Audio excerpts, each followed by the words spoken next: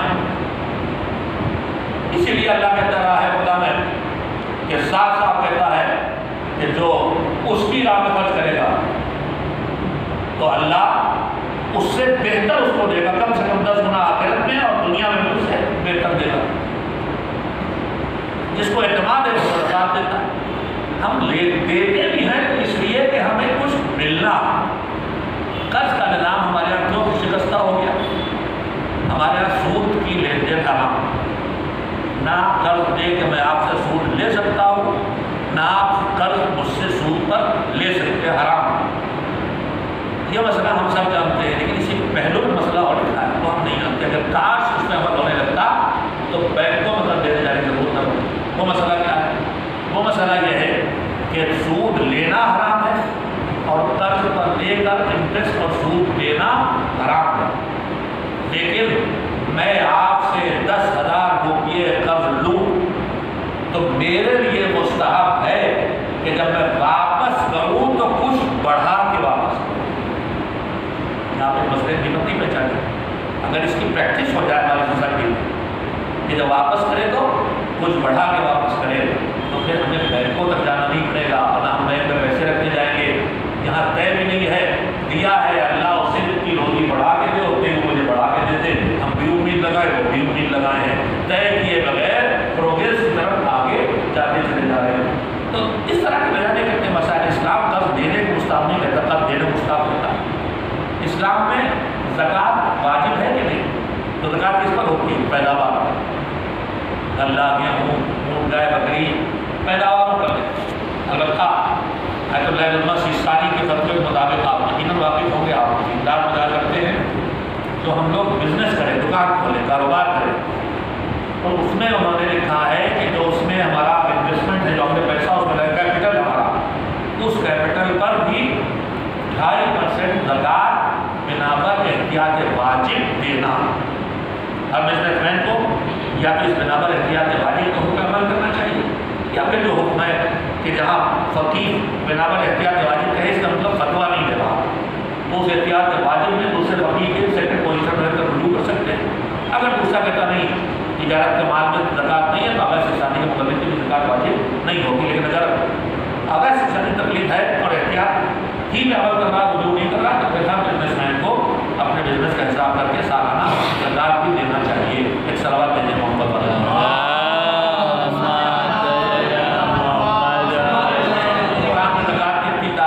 تاکید ہے اور آپ لوگ خود سے بڑا دور دیتے ہیں اور پیچھے بدگمانیاں کہ خود کھانے کے چکر میں اتنا سکھاتا ہے مولوی.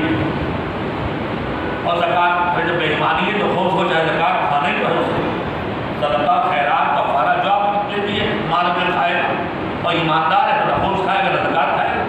تو ایک الگ بات ہے. اگر کچھ دانشور ٹائپ کے لوگ کہتے ہیں آپ کو زکوٰۃ کھانے کا تذکرہ ہے، اب سمجھتے نہیں قرآن کو. نماز اور زکوٰۃ کے تذکرے کا یہ مطلب نہیں ہے کہ روزے کی کوئی اہمیت نہیں ہے، حج کی کوئی اہمیت نہیں ہے، خمس کی کوئی اہمیت نہیں ہے، جہاد کی کوئی اہمیت نہیں ہے. یہ نماز و زکوٰۃ کے جملے بار بار جو قرآن مجید میں آئے ہیں، ہمارے اکثر محقق مفسر یہ کہتے ہیں کہ اس سے صرف نماز کا عمل اور زکوٰۃ کا عمل مراد نہیں ہے، بلکہ اللہ نے ہمارے اوپر جو حقوق رکھے ان کی حقوق اس میں ہے. ایک ہے اللہ کا حق جیسے نماز، جیسے روزہ، جیسے حج، اور ایک ہے بندوں کا حق جیسے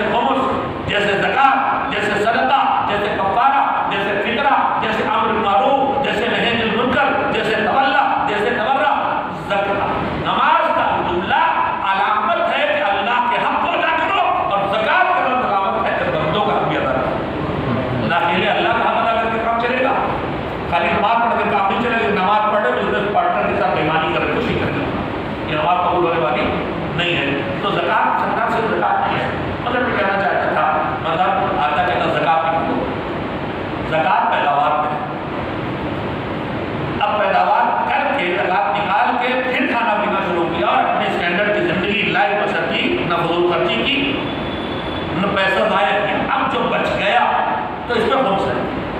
البتہ خمس کا بھی اصلی قانون یہ بھی ہے کہ خمس ہے انکم پر، اس میں چھوٹ یہ ہے کہ جو انکم ہے اسے خمس نہ نکالو، اپنا خرچہ ہٹا کے جو بچ جائے اس نکالو، جو ان کی طرف سے چھوٹ دی گئی، ورنہ اصلی قانون انکم کا خمس نکالے گا۔ تو یہ بتائیے کہ خمس نکالے کہ اللہ کہتا ہے تو یہ غربت کا کام ہے کہ پیسے کا کام ہے؟ کمائے کماؤ پیداوار کرو تو زکات، بچا لے جاؤ تو خمس، یہ غریب کا کام نہیں ہے، یہ غریب کا کام نہیں ہے۔ تو دین آئے گا تو غربت ہٹائے گا، حج کہنا حج کرنے جاؤ، حج کا خرچہ اٹھاؤ، جاؤ تو زندگی خرچہ دے سکو، واپس آؤ تو روزگار زندگی چلتی رہے، تو یہ غریب کا کام ہے، غریب کا کام نہیں ہے۔ تو میں یہ کہہ رہا تھا دین زندگی کے ہر مشکل کا حل ہے، دین آئے گا تو جہاد ہٹائے گا، دین آئے گا تو غربت ہٹائے گا۔ تیسری مصیبت انسانی زندگی کی بیماری، تندرستی کی حفاظت سے ہم دین کا مسئلہ جانتے ہیں، اپنے واجب کو جان بچانے کے لیے نہیں، ہیلتھ کی حفاظت کے لیے، صحت بچانے کے لیے اپنے واجب کو حرام کر دینا۔ روزہ مجھ پہ واجب ہے، میں بیمار ہو گیا، شوگر پیشنٹ ہوں، جن میں 4 خوراک مجھے بار بار تھوڑا تھوڑا کھانا، نہیں کھاؤں گا شوگر ڈاؤن ہوگی، دوا کی وجہ سے مر جاؤں گا، بے ہوش ہو جاؤں گا، میموری ڈیمیج ہو جائے گی، کیا روزہ حرام؟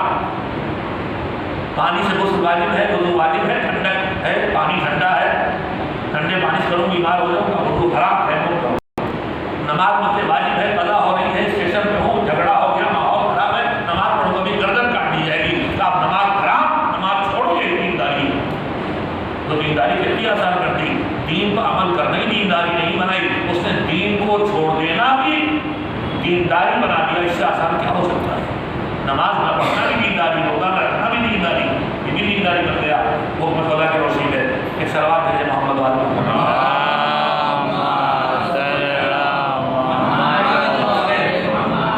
غلام عسکری اللہ مقامہ نے طے کیا کہ ہر مشکل کا حل دین میں ہے، اور یہ طے خود نہیں کیا۔ اب جب دین میں ہے تو اس دین کا پیغام پہنچانا ہی اس مہم ہے، اور یہ سیرت پیغمبر حضرت محمد مصطفیٰ صلی اللہ علیہ وسلم سے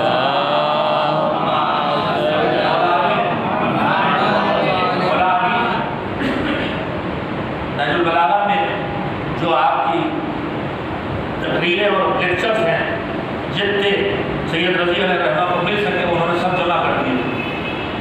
یہ نہیں ہے کہ وہ 2-3 تقریریں اور سے زیادہ بعد والوں نے اور جمع کی ہیں، لیکن جو مشہور ترین مجموعہ ہے یہی ہے۔ ان نہج البلاغہ میں 3 چیزیں ہیں، مولا علی کے لیکچرز ہیں، خطبہ یعنی لیکچر، ہمارے یہاں خطبہ یہ ہو گیا کہ مجلس سے پہلے عربی پڑھا جائے، ہمارے یہاں خطبے کا مطلب ہوتا ہے جو پڑھنے والا پڑھے اور ہم نہ سمجھیں، جو نہ سمجھ میں آئے وہ خطبہ، اور جو سمجھ میں آئے مجلس۔ جتنی دیر مجلس نماز جمعہ کا خطبہ عربینوں کا ہی خطبہ، اور اس کے بعد تقریر کی صاحب وہ خطبہ 10 پڑھتے تقریر عربی کر دیتے، نماز جمعہ تو خطبہ ہونا چاہیے کہ بھائی یہی خطبہ عربی میں جیسے خطبہ کہتے ہیں اسی کو اردو میں تقریر کہتے ہیں، اسی کو ماڈرن لینگویج میں انگلش کہتے ہیں۔ جب تک کسی موضوع پہ بات ہو وہ لیکچر ہے، درس ہے، تقریر ہے، جب اس سے مسائل چھوڑ دیا جائے تو وہ مجلس ہے، فضائل پڑھے گا تو وہی محفل ہے، مسائل چھوڑ دی جائے تو مجلس ہے۔ تو لفظ خطبہ یہ تھوڑی ہی جناب زینب اونٹ کی سواری اونٹ پہ بیٹھ گئی اور انہوں نے بالکل اسی طرح جیسے ہم آپ پڑھتے ہیں کہ کوئی نہ سمجھے، اتنے دل سے آپ سب ہم سارے مولویوں سے 4, 6, 8 سطر کے خطبے عربی کی سنتے، میں آپ سے سچ پوچھتا ہوں، کبھی آپ نے سوچا کہ جو روز ہم سنتے ہیں مولوی کہہ کیا رہا؟ اگر میں آپ سے پوچھوں خطبے میں ہم کیا پڑھتے ہیں، کوئی بتائے؟ ہمیں سوچنا چاہیے کہ زندگی بھر جو سنتے ہیں کم سے کم اسے تو سمجھ لیں۔ ہم بھی پڑھ رہے ہیں دیواروں پہ اور آپ بھی سن رہے ہیں دیوار کے کانوں سے۔ تو خطبہ لیکچر کا نام، تقریر کا نام، درس کا نام۔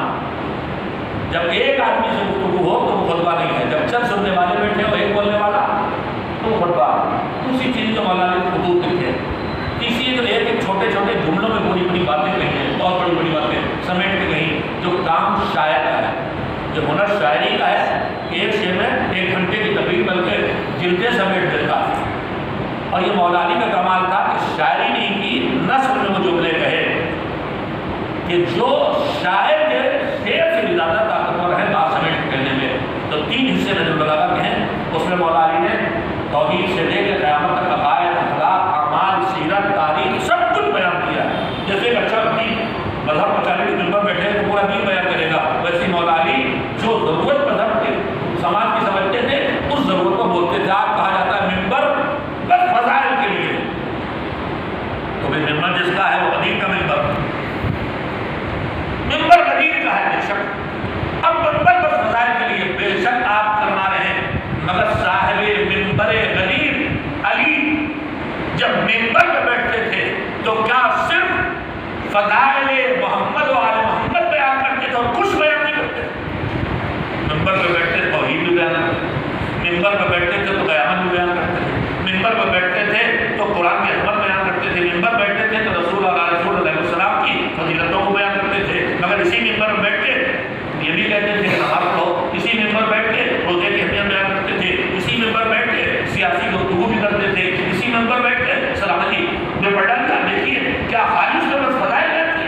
خطیب منبر سلونی ہے، جس منبر کا نام آپ دے رہے ہو اس منبر سے علی کیا بیان کر رہا ہے، جو علی بیان کرے وہی علی کے غلاموں کو بیان کرنا چاہیے۔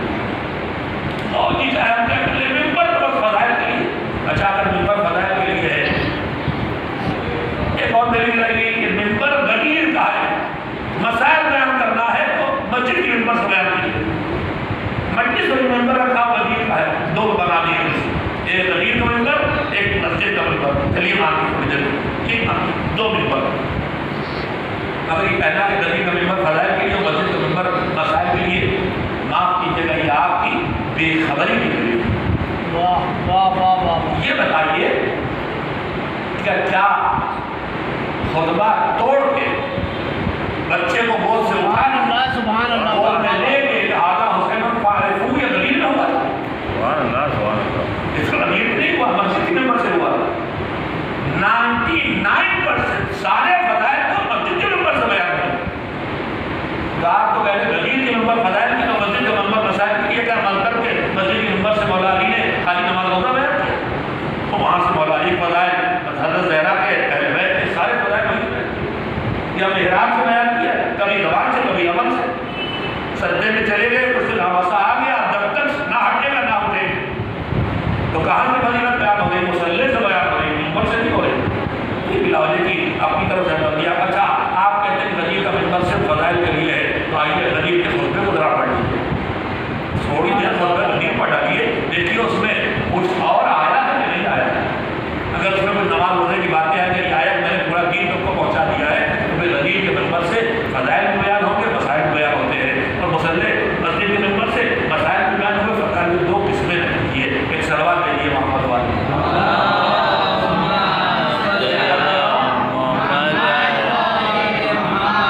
میں یہ کہہ رہا تھا کہ دین حل ہے زندگی کی ہر مشکل کا۔ علماء سے بھی طے کیا اور پھر دین پہنچانے کے لیے جو طریقے وہ سب اپنا ڈالے۔ اسی میں اس بات میں کہہ رہا تھا کہ اللہ کا پیغمبر کیوں آیا؟ دین پہنچانے۔ تو دین پہنچانے آیا تو انہوں نے کون سا طریقہ نکالا؟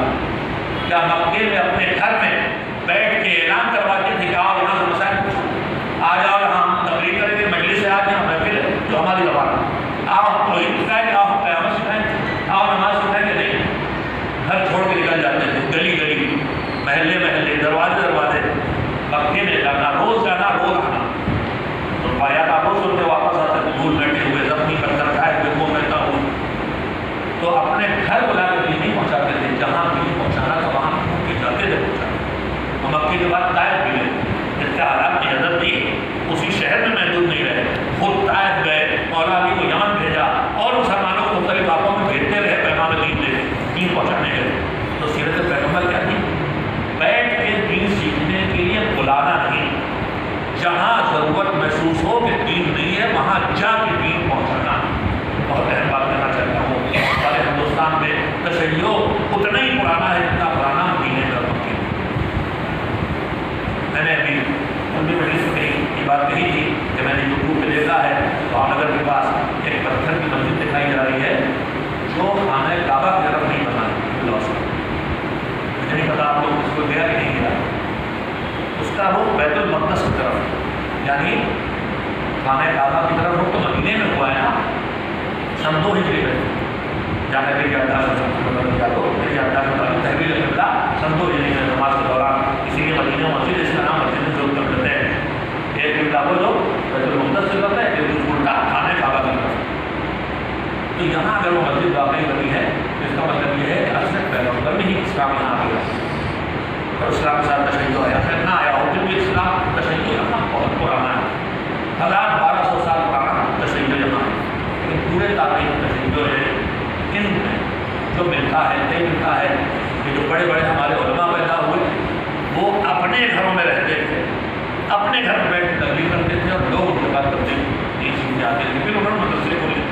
ہمارے ہندوستان کے قریب قریب مدرسوں اور مدرسے نازمیہ، جامع نازمیہ، جامع سبحانیہ لکھنؤ میں، جامع جوادیہ، جامع ایمانیہ، وسیقہ عربی کالج ناصریہ جونپور، یہ 5-7 پرانے مدرسے ہیں، سب سے پرانے واجی، پھر اور مدرسے کھلے۔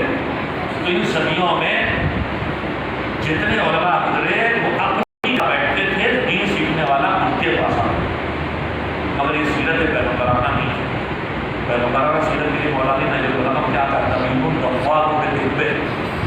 تو طبیب تھے پیغمبر، حکیم تھے، معالج تھے، ڈاکٹر تھے، انسانوں بیماریوں کا علاج کرنے آئے تھے، شرک کا علاج، قتل و غارت کا علاج، ظلم کا علاج، بے ایمانی کا علاج، خیانت کا علاج، کفر کا علاج، ہر برائی کا علاج بیماری ہے اس کا علاج کرنے آئے تھے۔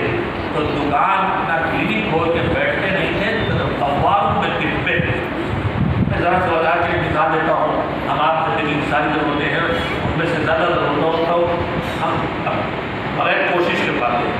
دھوپ، گرمی، ٹھنڈک، ہوا، لاکھوں کروڑوں نعمتیں اللہ کی ہیں، ہمیں پتہ ہی نہیں کہ ہمیں ضرورت ہے تو ہم تک پہنچ رہی ہیں، لیکن کچھ ضرورتیں ہمیں ڈھونڈ کے لانا پڑتی ہیں۔ پانی چاہیے تو کنویں تک جاؤ، چشمے تک جاؤ، ہینڈ پمپ تک جاؤ، سبزی چاہیے تو کھیت تک جاؤ، دکان تک جاؤ، کپڑے چاہیے تو دکان تک جاؤ۔ لیکن انسانی ضرورت ایک دوسرے کو پورا کرنا یہ انسان کے نظام کا ایک حصہ ہے، لہٰذا